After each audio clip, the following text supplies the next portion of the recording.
Assalamu alaikum. Good evening. Uh, First of all, sorry from my part for being a bit late today. Actually, I had some health issues, so I couldn't attend sharp at 7:30. So today's class is on two topics, bronchial asthma and COPD. And of course, these are very important topics for MBBS exam as well as from postgraduate exams. But our focus is always on the MBBS students. I chose these two terms, the two topics today at the same day, because they actually closely resemble one another. There are so many similarities between these two conditions, and they are often confused in exam boards or in practical situations, that I thought these two topics should be discussed on the same day. So let's start. This Today's topic is bronchial asthma and COPD. In fact, bronchial asthma and COPD, these two are actually grouped together in one entity, that is obstructive airway diseases. And these obstructive airway diseases have some common pathology, have a few common symptoms, and finally, they also have a few common signs. That is why they are so similar and they are grouped as obstructive airway diseases. So what are the common pathology? The common pathology is obstruction of the bronchial tree. This is the most basic common pathology that brings these two totally different diseases together in one group. And the common symptoms are dyspnea and cough. And the common signs are vesicular breath sound with prolonged expiration with rhonchi as added sound. So these common pathology, common symptoms, and common signs put COPD and bronchial asthma in a single entity called obstructive airway diseases. So what makes these two conditions different from each other? I have already said there are so many things common in between them, but still they are two different disorders. The basic thing that makes these two conditions different from each other are the reversibility of the obstruction.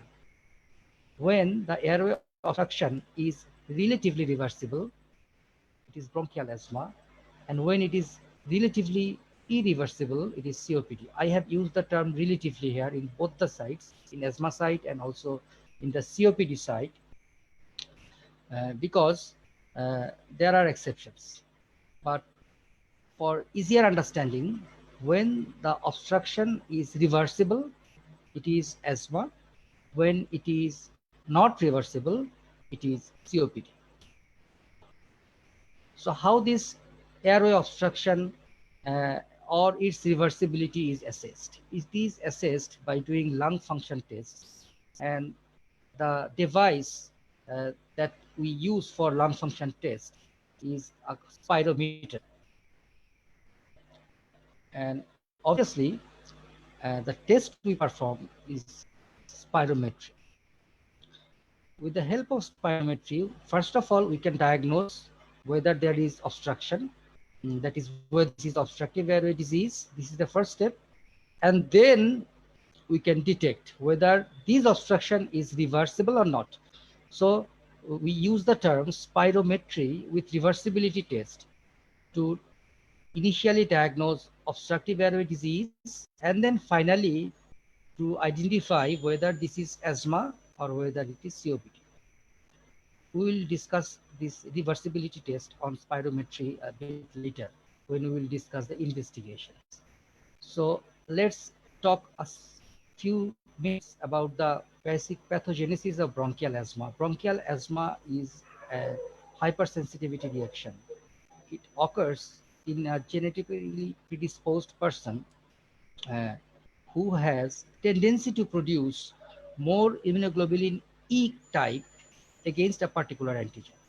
So when an antigen is taken out by the antigen presenting cell, then they are presented to the helper T lymphocytes. So helper T lymphocytes do two basic things. One thing is they stimulate the B lymphocytes to transform into plasma cells, so that the plasma cells can produce specific immunoglobulin E, number one.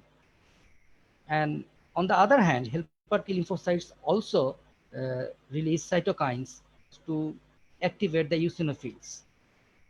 So in the first hand, uh, immunoglobulin E produced by lymph B lymphocytes and plasma cells uh, activate the mast cells to release histamine.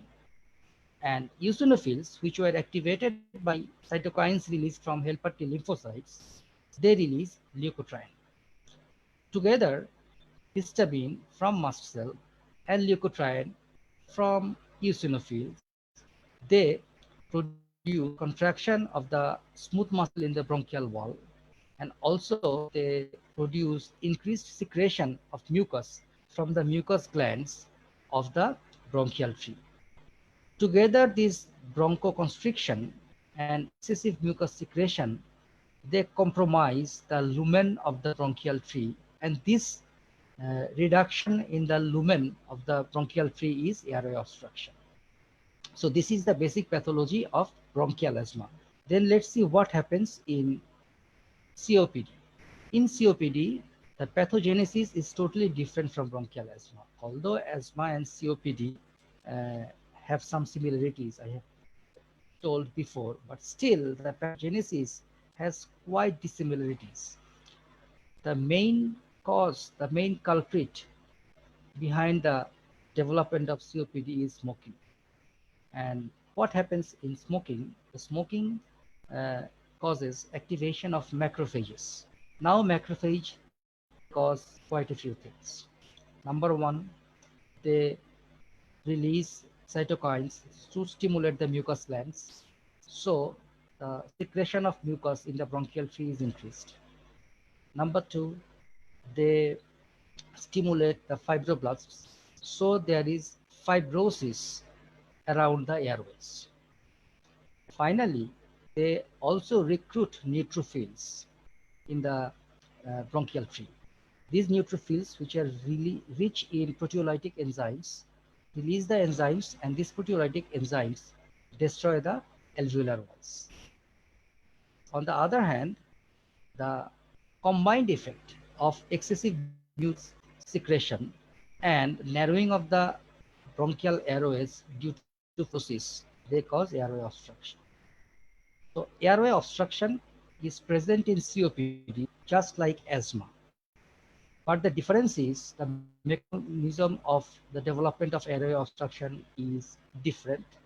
And number two is the airway obstruction here is not reversible in asthma. If we see asthma, the airway obstructions are due to muscle spasm and secretion. So both can be reversed. But in COPD, the airway obstruction is due to secretion like asthma, but there is fibrosis, and fibrosis is not reversible. That is why the airway obstruction in COPD is not as reversible as we find in asthma. On the other hand, there is additional pathology in COPD which was never present in asthma. This is destruction of the alveolar walls. So COPD in this manner is quite different from asthma, although both have airway obstruction as the basic pathology, but the difference is in asthma there is reversible airway obstruction without alveolar destruction. In COPD there is actually irreversible airway obstruction with alveolar destruction.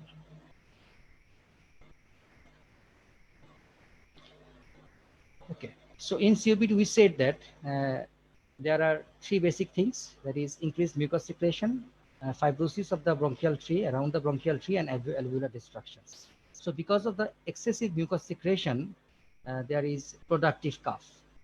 And because of the alveolar destruction, there is dyspnea. We must say that people who have only productive cough as a symptom of COPD are designated as chronic bronchitis.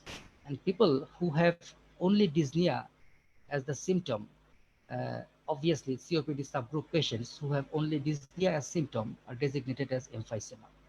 So COPD is often classified, particularly in the old literatures, to have uh, two sub-classifications. One is uh, chronic bronchitis and another one is emphysema.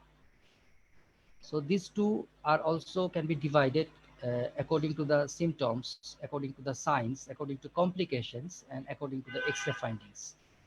In the chronic bronchitis patients, uh, who are also called the blue bloaters, there is more cough, less dyspnea, more cyanosis, more core pulmonale. I will discuss the complications later on, and a relatively normal X-ray chest.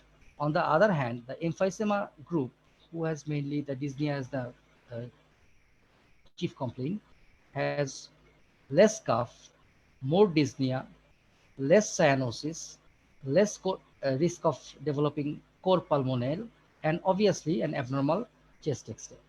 But in practical situations, these chronic bronchitis and emphysema are not found in pure forms. If they are found, they are extremely rare. In the most of the cases, in fact, almost all the cases of COPD, there are combined features of chronic bronchitis and emphysema. That is why it is often said that uh, the diagnosis should be COPD, not chronic bronchitis or emphysema, because chronic bronchitis in a pure form and emphysema in pure form are extremely rare.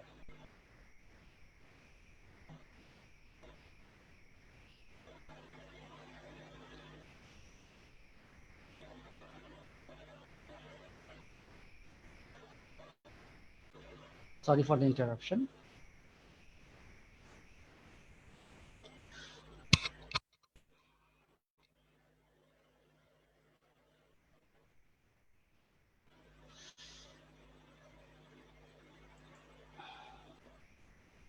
So what are the symptoms of chronic bronchitis and bronchial asthma and COPD?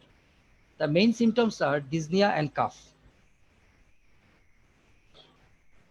So what are the signs of uh, chronic bronchitis, COPD and bronchial asthma? The signs are mainly the chest signs, that is vesicular breath sound with prolonged expiration with rhonchi as the added sound. So you will find dyspnea and cough in both asthma and COPD, and similar chest findings, that is vesicular breath sound with prolonged expiration and rhonchi in both asthma and COPD. So what makes these two conditions different on clinical grounds? So is it possible to distinguish this is asthma, not COPD, or this is COPD, not asthma, just from the history and examination without the help of any investigation? Yes, it is quite possible. It is quite possible. A careful history actually distinguishes the two conditions. A childhood onset, diurnal variation, seasonal variation, worsening of symptoms with exposure to dust and smoke, and association of other allergic disorders, and a positive family history. Any of these 6 points usually suggest bronchial asthma. So, uh, points in favor of asthma in a patient with obstructive airway disease can be found from the history.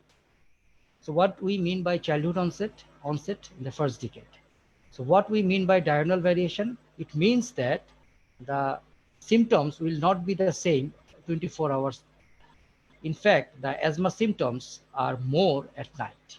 And seasonal variation, actually, seasonal variation means that asthma symptoms may vary at different seasons. Which season it will be more, which season it will be less, it is quite variable among persons. But more commonly, the asthma symptoms occur more during winter seasons. And I have also mentioned that association of other allergic disorders.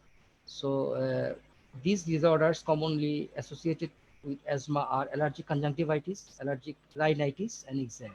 So if someone has cough, dyspnea, then typical chest findings, and any history of this, please consider this is probably asthma.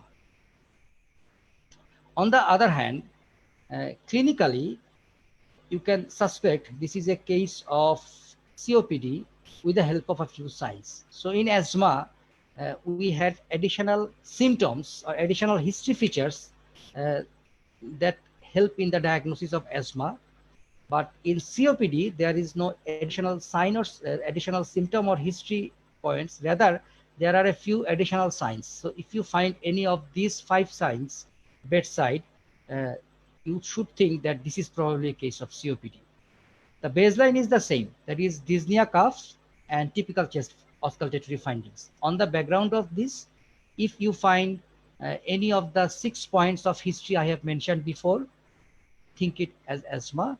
And if you find, now I will mention the 6 points uh, during clinical examination of the patient, think of COPD. These are from above downwards: pursed lip breathing, tracheal tug, barrel chest, impalpable apex beat, and low down liver dullness. So if you find any of these 5 signs in an obstructive airway disease patient, you should consider COPD first. So how to investigate a case of asthma or COPD? So we have to do basically 2 investigations. One is an X-ray test and another is a spirometry with reversibility test. X-ray test is the initial investigation. It is actually normal in bronchial asthma and abnormal in COPD.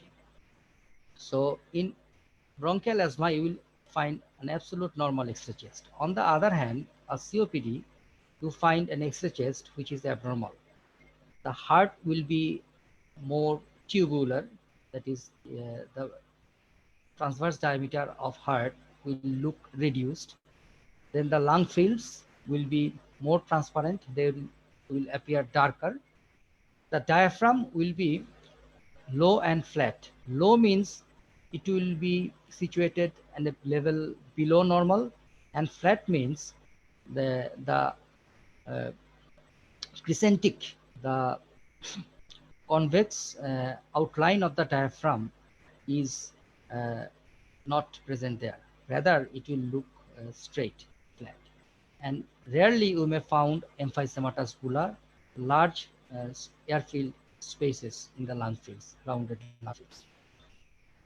So this is the X-ray of asthma and X-ray of COPD. They are shown side by side for comparison. Just look at the asthma X-ray. It is quite beautiful. It is normal, and the heart is normal. The lungs are normal. Everything is normal. The diaphragms have a good rounded contour at the correct position. On the other hand, the COPD lung, it looks diseased. The heart is narrow. The lungs are darker. The diaphragm, they are lower down and flat. So an abnormal X-ray is always in favor of COPD. But whatever it is, you have to confirm that this is asthma or COPD by doing spirometry. Apart from the X-ray, the final diagnosis of asthma and COPD will be done with the help of spirometry. And spirometry is a diagnostic test for asthma and COPD. So what we do in spirometry? Actually, in spirometry, uh, at the first step, we determine whether there is obstructive airway disease. And we do it by the parameter FEV1 FVC ratio, the ratio of forced expiratory volume in 1 second and forced vital capacity. So FEV1 FVC ratio, this is the most important parameter, the first line parameter considered in spirometry. And if it is less than 0.7, it indicates obstructive airway disease. So an FEV1 FVC ratio less than 0.7 indicates obstructive airway disease. So in the next step, we will determine this obstructive airway disease, whether this is asthma or this is COPD. It is done with the help of reversibility test. It is nothing but an extension of the spirometry. What we do, we measure the FEV1 baseline during the ratio, and then we nebulize the patient with salbutamol for 20 minutes. And then we remeasure the FEV1. If the FEV1 after getting nebulization increases by 15% from the initial mark, and at least 200 ml, we call it a reversible condition. That means the initial FEV1 has improved after giving salbutamol. And when we call it reversible, the diagnosis is bronchial asthma. As simple as that. So initial spirometry, the FEV1 FVC ratio indicates obstructive airway disease. And when FEV1 improves after bronchodilator treatment uh, to a certain level, this is bronchial asthma. On the other hand, if there is no improvement of 15% or 200 ml, so to become asthma, the improvement should be 15% and also 200 ml.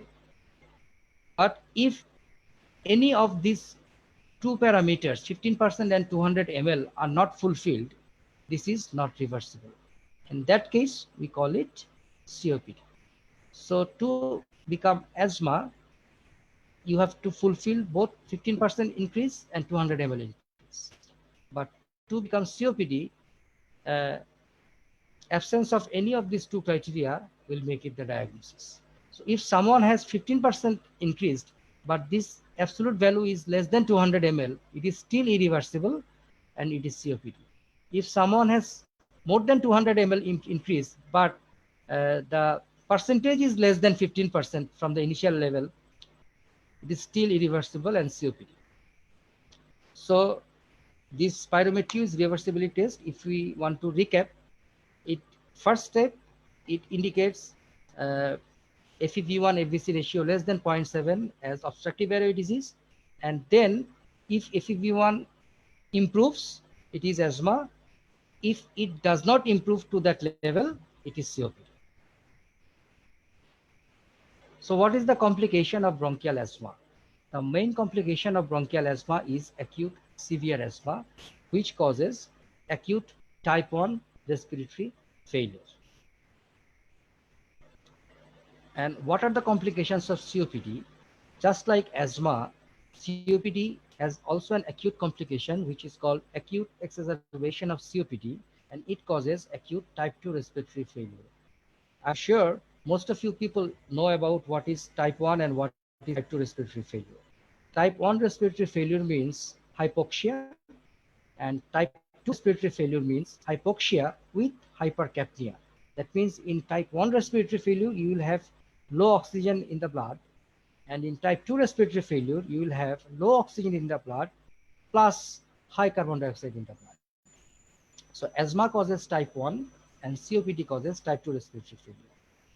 Another non-acute chronic complication, but very dangerous complication, very grave complication of COPD is development of pulmonary hypertension, which leads to right ventricular hypertrophy and sometimes right ventricular failure also.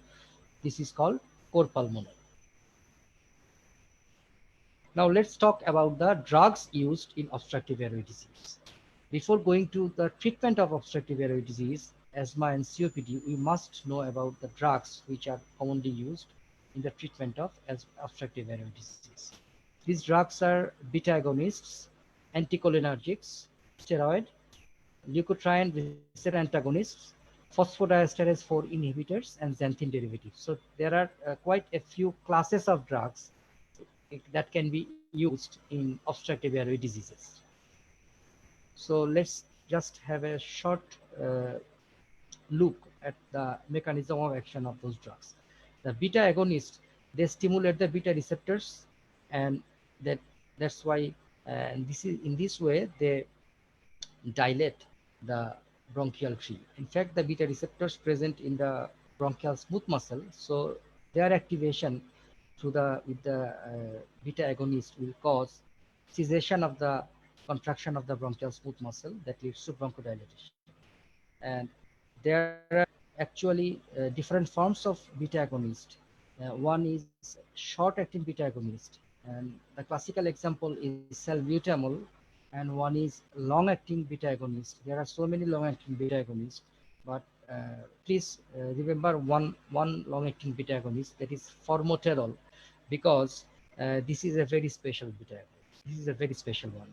In general, short-acting beta agonists, they act rapidly, but do not uh, work for long.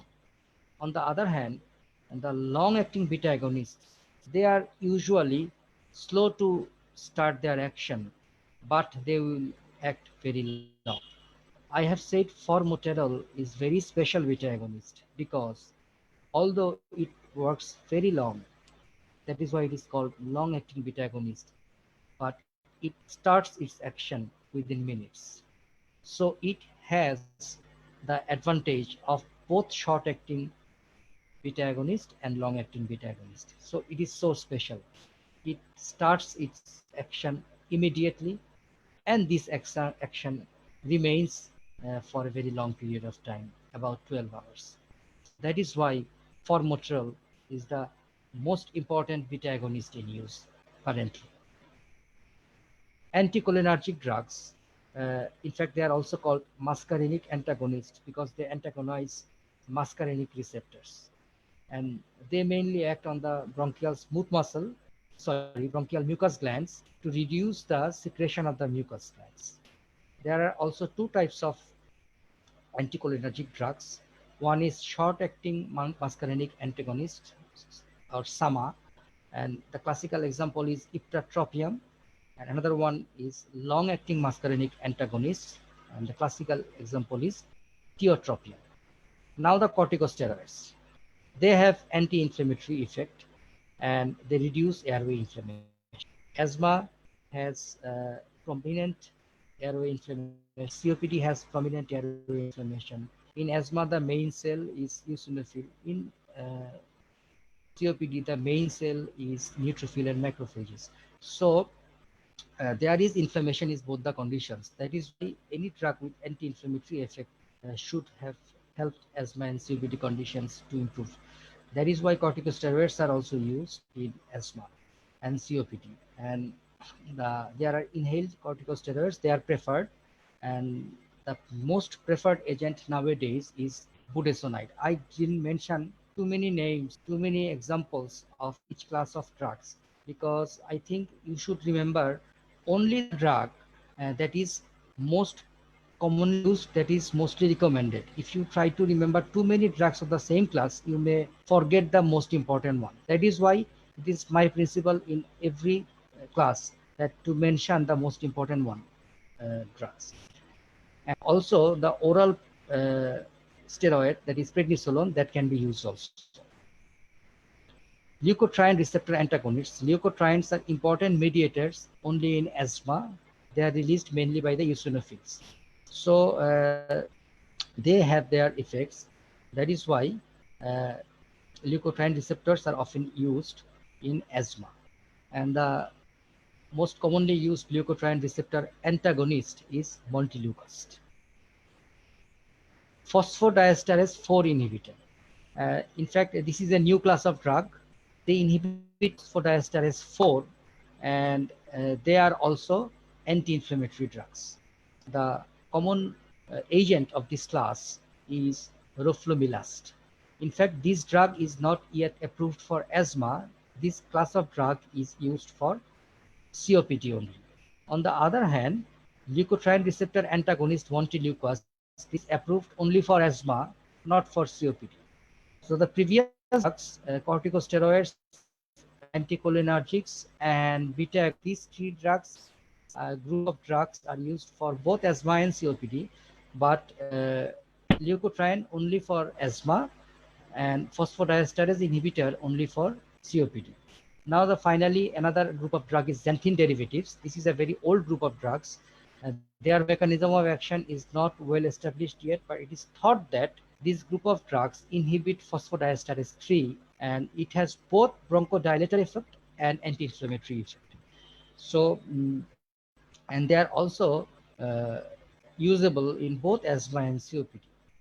Because of its toxicity, basically cardiotoxicity, these drugs are now not recommended by most of the guidelines. So they are used as second line drugs. They are not preferred drugs. The two agents are aminophylline and doxophylline.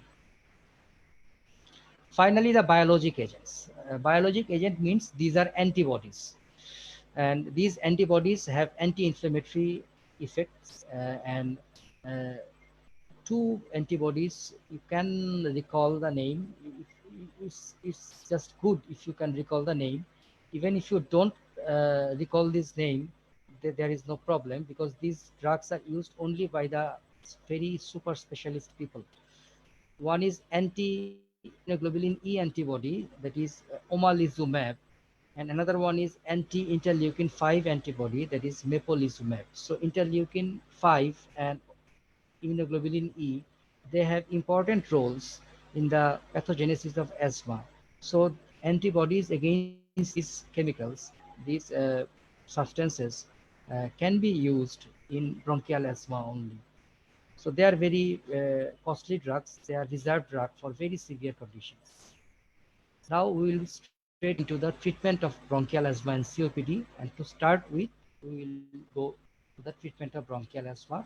In fact, we followed the suggestions provided by the uh, guideline uh, by Global Initiative for Asthma. That is, it is called GINA guideline. It is mostly followed by most of the countries of the world. So this is the GINA guideline. Although I have taken the picture of the 210 guideline, but we have used the latest one, that is the 219 guideline for this lecture. And the first thing in asthma treatment is to advise the patient to avoid exposure to allergens, not only dust. Anything that increases the symptoms of the patient should be avoided, and the patient knows best what things make him worse. So ask the patient that avoid such things. It may be dust, it may be smoke, it may be pollens, it may be any particular temperature, whatever it may be. The patient will avoid the situations that makes his asthma symptoms worse. And of course, smoke is an universal irritant, so all asthma patients should be advised to stop smoking. Now let's go into the drug therapy of asthma. So yes, not only the advices, but there will be some drugs that will be used for the treatment of asthma, and drugs are chosen in a stepwise pattern according to the severity of the disease. So we have already discussed there are a few categories, the classes of drugs, but you cannot use all the drugs in all the patients. So there are some uh, guidelines regarding which drugs should be preferred in which type of patient. And this is used in a step one pattern, stepwise manner. That means the milder patients should have uh, different treatment than the severe patients. So let's start with it. In fact, the bronchial asthma drugs classified as relievers that relieve the symptoms only, and the controllers or preventers that prevents further severe attacks. So there are two groups of drugs, mainly the relievers and the preventers or controllers. So what relievers do, whenever you have symptom, take the relievers and the symptoms will be reduced, alleviated. But uh, the controller drug has the role that if you have too many symptoms, too frequent symptoms, then you should take the controller or preventer group of drugs. They will stop future episodes happening. So both groups of drugs are important. So what are the reliever drugs? The short-acting beta agonist, the short-acting anticholinergics, and xanthine derivatives. And what are the controller drugs? The inhaled corticosteroid, long-acting beta agonists, and long-acting anticholinergic drugs. Plus, the reserve drugs, the leukotriene receptor antagonist and xanthine derivatives, they can also act as preventers. So xanthine derivatives can be used both as preventer and a reliever. In fact, the intravenous form of xanthine derivatives can be used as a reliever. They are rarely used nowadays for toxicities, of course, and the oral form can be used as preventers. So it is important. I have divided the groups of drugs in bronchial asthma because in choosing the drug, this preventer reliever group will come into action. So what we do? First of all, in any asthma patient who have severe symptoms or who have symptoms, the immediate treatment is giving a reliever. Giving a reliever. So although I have said that in fact, the inhaled corticosteroids are preventer, uh, it is recommended to use inhaled corticosteroid with a beta agonist for every symptom. This is the latest recommendation. So whatever the severity of disease is, the symptoms should be relieved immediately with the help of inhaled corticosteroid at low dose and formoterol. I have already said formoterol is a magic drug. It is a wonderful drug because it is long acting as well as it is very rapidly acting. So for symptom relief, formoterol will help. So for any asthma patient to relieve symptom, the drug of choice now is inhaled low dose steroid with formoterol. Now the people who has frequent asthma symptoms, but the symptoms will does not occur on daily basis, and we put this treatment step as step 2 because step was used previously has been omitted from the adult asthma treatment schedule. So asthma treatment is started at step 2. Step was 1 is still used in pediatric population. So they have a step 2 which is similar to adult step 2. That is why we didn't make step 2 as step 1 in adults, rather to be in line with the pediatric population treatment guide. We start and we name the first step of preventive treatment as step 2. So those uh, who have no daily symptom, uh, these patients are treated only with the preventer medication I have discussed. That is, whenever there is symptom, give low dose corticosteroid and formoterol in inhaled form. On the other hand, those who has daily or near daily symptoms, we start the treatment in the next step. We call it step 3. And these patients, apart from the as needed reliever therapy, should use a regular use of preventer. So they should use preventer drug on the regular basis. Whether they have symptom or not, they should use the preventer drug. And this preventer drug is also the same, that is low dose steroid and formoterol inhaled form. So for step 2 and for step 3, we have only one drug, and that is inhaled low dose corticosteroid with formoterol. So for those who do not have symptom daily, start at step 2. That means you have to use these two drugs in combination whenever the patient has symptom. On the other hand, those who have near daily or daily symptoms, you have to give the drug on the regular basis.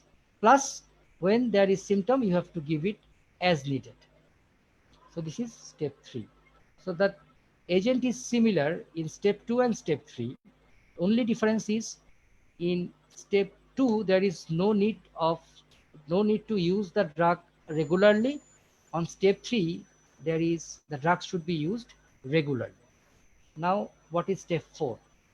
Any patient after the acute severe asthma attack should be started at step 4. So this is one step ahead of step 3. And what is that? In step 4, again the same drug, that is the inhaled corticosteroid and formoterol should be used as the uh, preventive agent, as the controller agent. But the difference is the dose is a bit higher than the uh, step 3 dose. In step 3, it was low dose. In step 4, it is medium dose.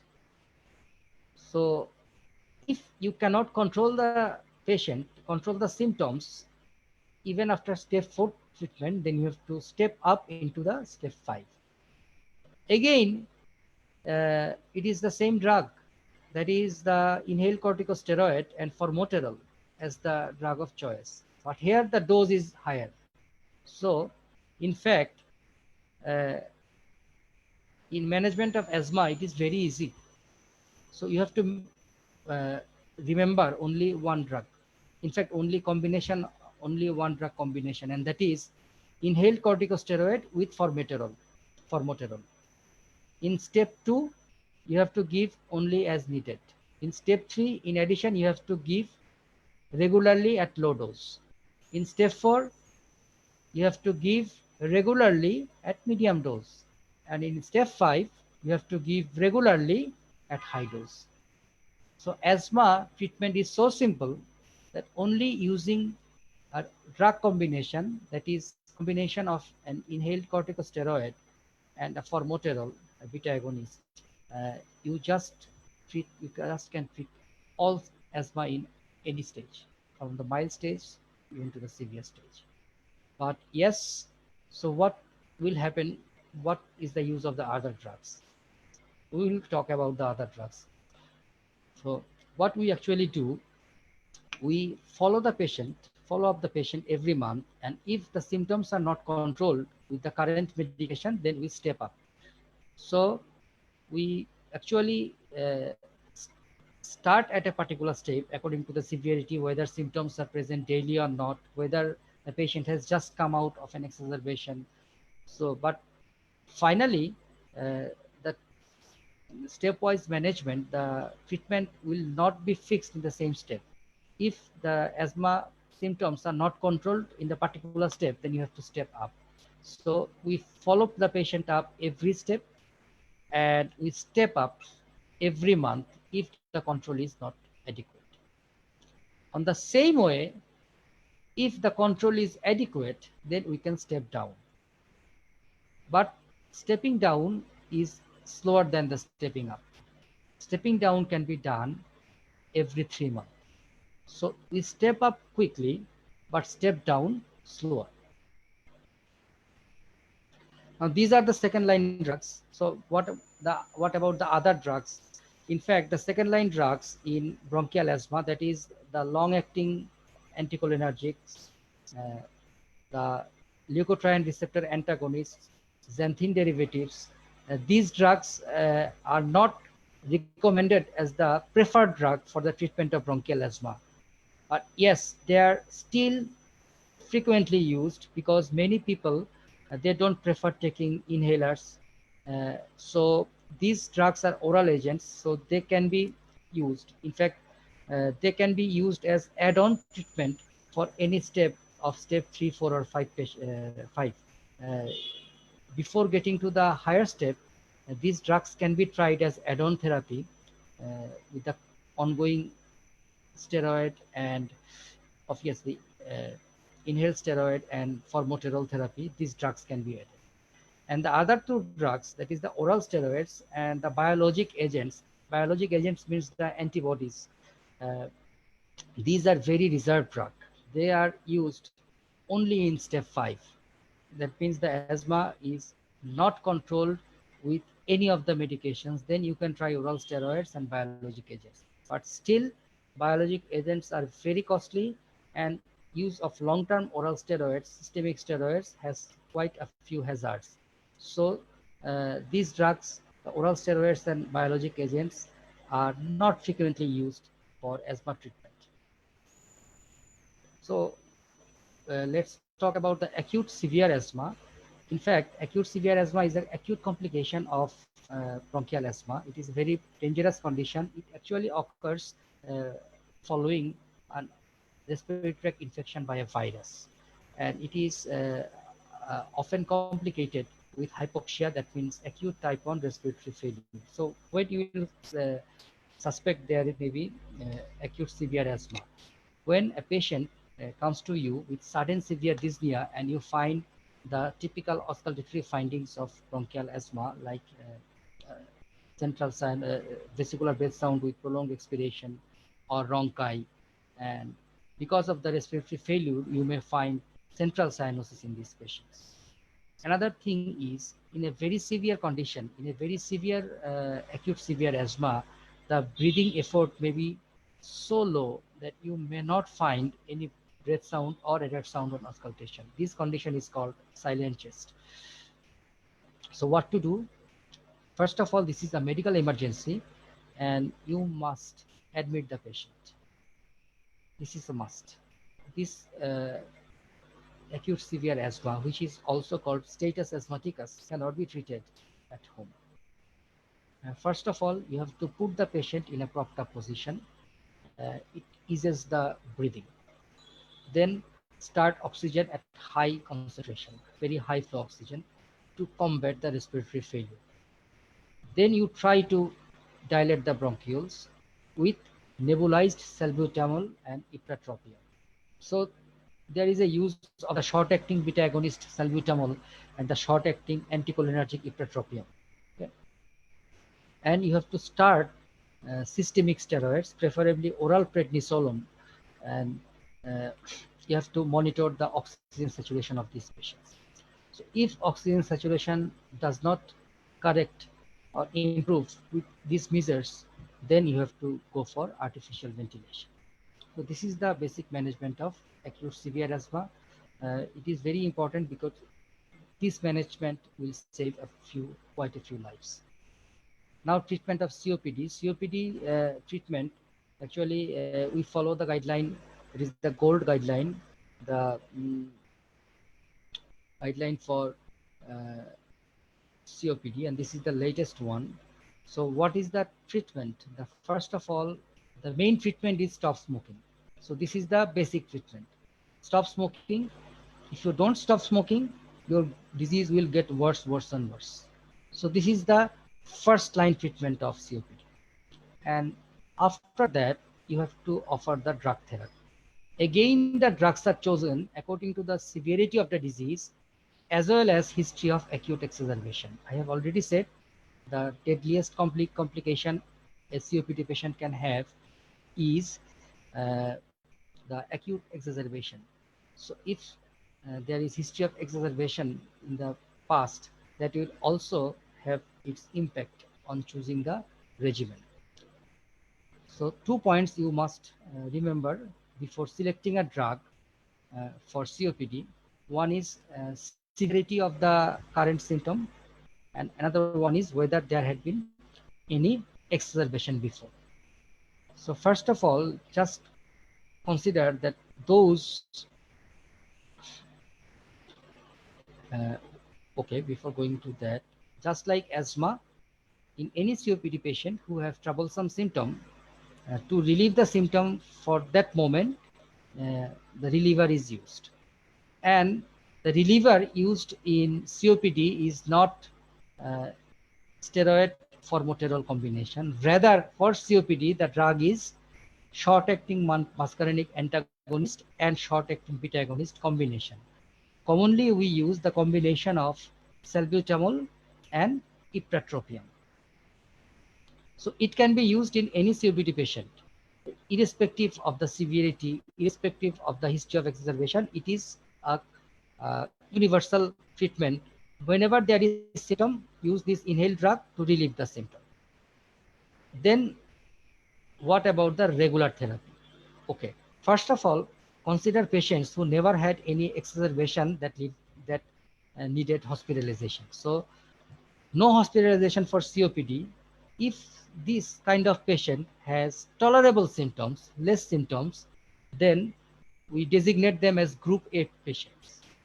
So in group A patients, there is no need to give any drugs used as preventers in asthma.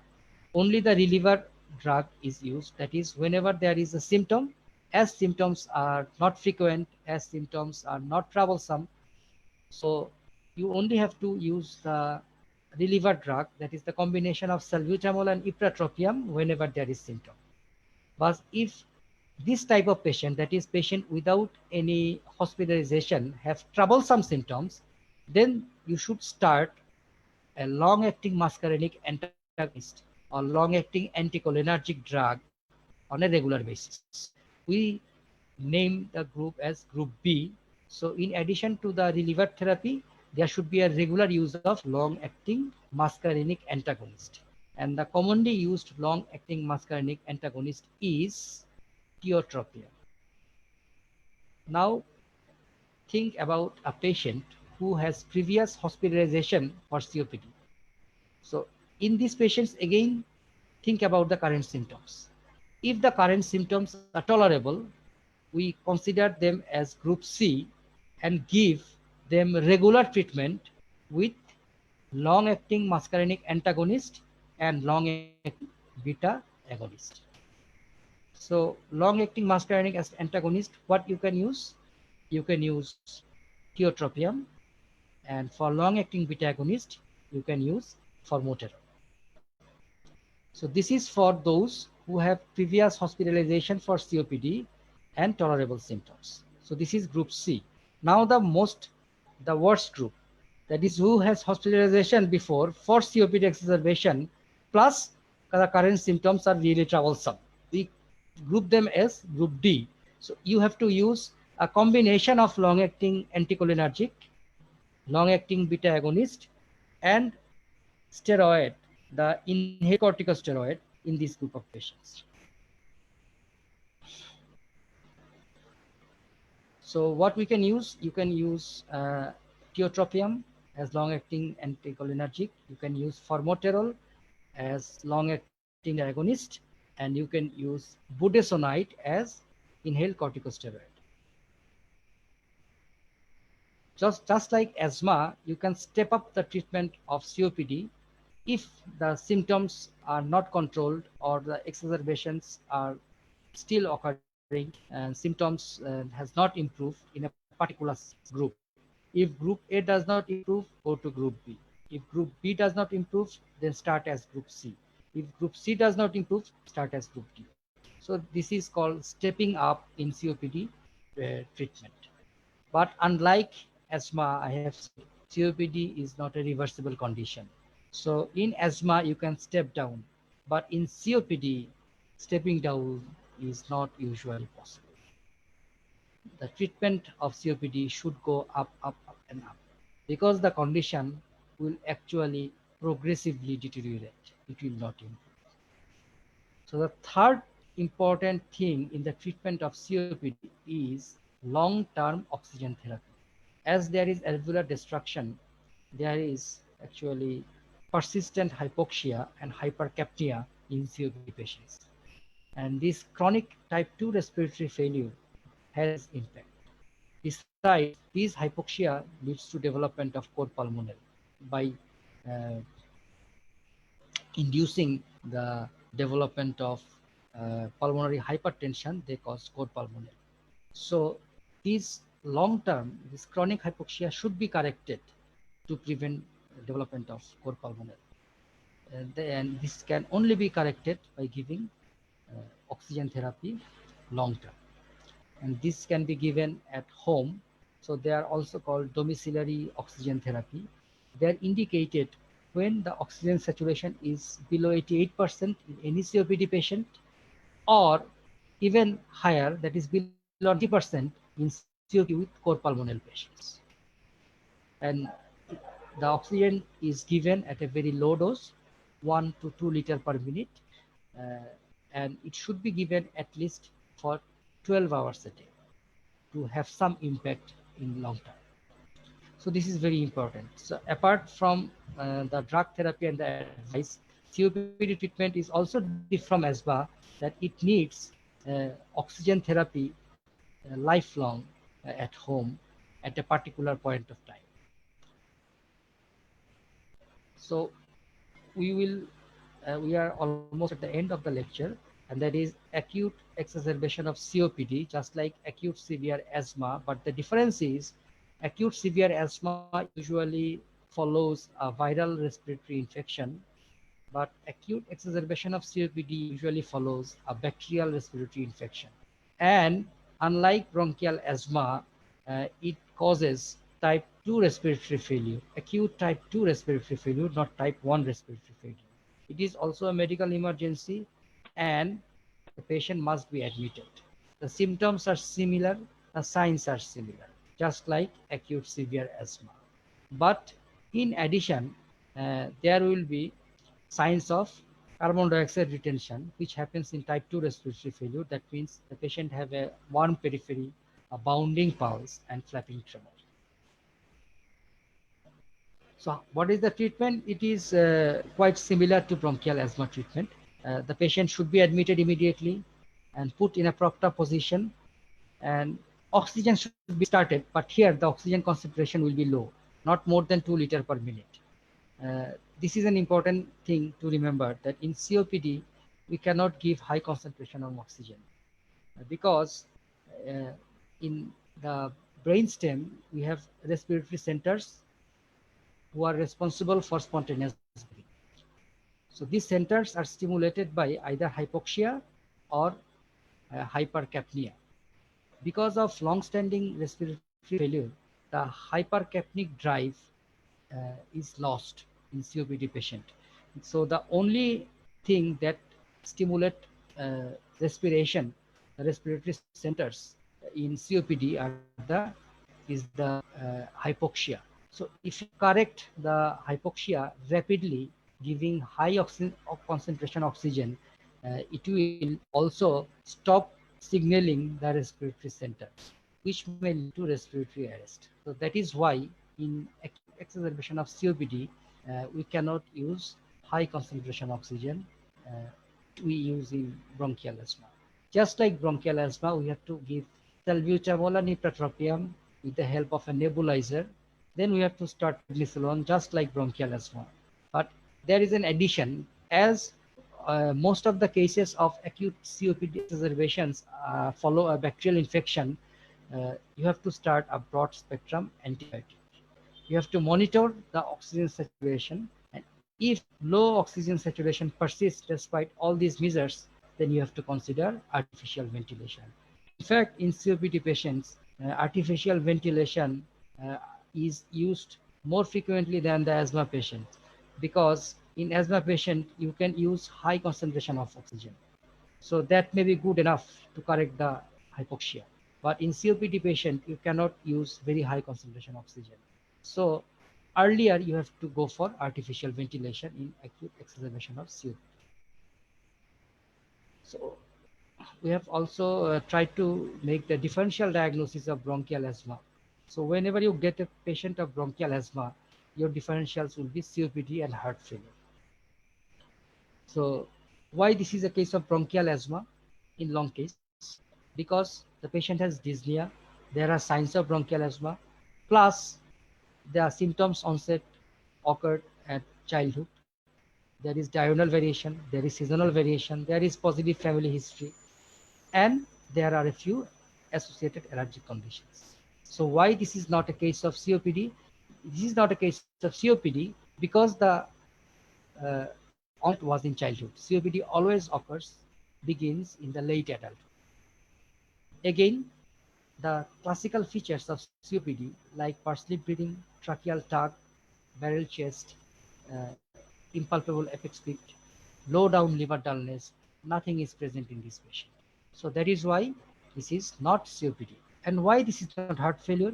This is not heart failure because the classical auscultatory findings of heart failure, that is bilateral basal crepitation, is absent in this patient. And the dyspnea has no relation with the posture of the patient. In heart failure, the dyspnea should have worsened when the patient lie down. That is which we call orthopnea. There is no orthopnea in this patient. Okay. So what is the differential diagnosis of COPD? The differential diagnosis of COPD is bronchial asthma and heart failure. Same manner you have to defend why this is COPD. This is COPD because there is the typical auscultatory findings of COPD in a dyspneic patient, and the symptom onset was in adulthood, and the there is barrel-shaped chest and other classical signs of COPD in this patient, like low down liver dullness and impalpable apex pit. This is not bronchial asthma because the onset is in adulthood. So in bronchial asthma, the onset should have been in childhood, and there is no diurnal seasonal variation. There is no positive family history of similar illness, and there is no allergic conditions associated in this patient. Why this is not heart failure? The same. There is no orthopnea and there is no bilateral basal cramps. That is why this is COPD, this is not heart failure, this is not asthma. In this way, you have to defend in the long case. So to end with, there will be patients in whom you will find some features of COPD and some features of asthma. So what to do in this group of patients? In fact, there will be a minority of groups. You cannot classify purely as COPD or purely as asthma. We name them asthma COPD overlap syndrome or ECOS. Okay. So I think this is the end of today's lecture. It was quite a bit lengthy and I was not physically absolutely well. So the lecture was a bit clumsy at times and I am really sorry for that problem. In future, I will try to be as fit as possible before any lecture. So thank you for the patience hearing and Allah Hafiz. Hope we will meet again in near future. Thank you.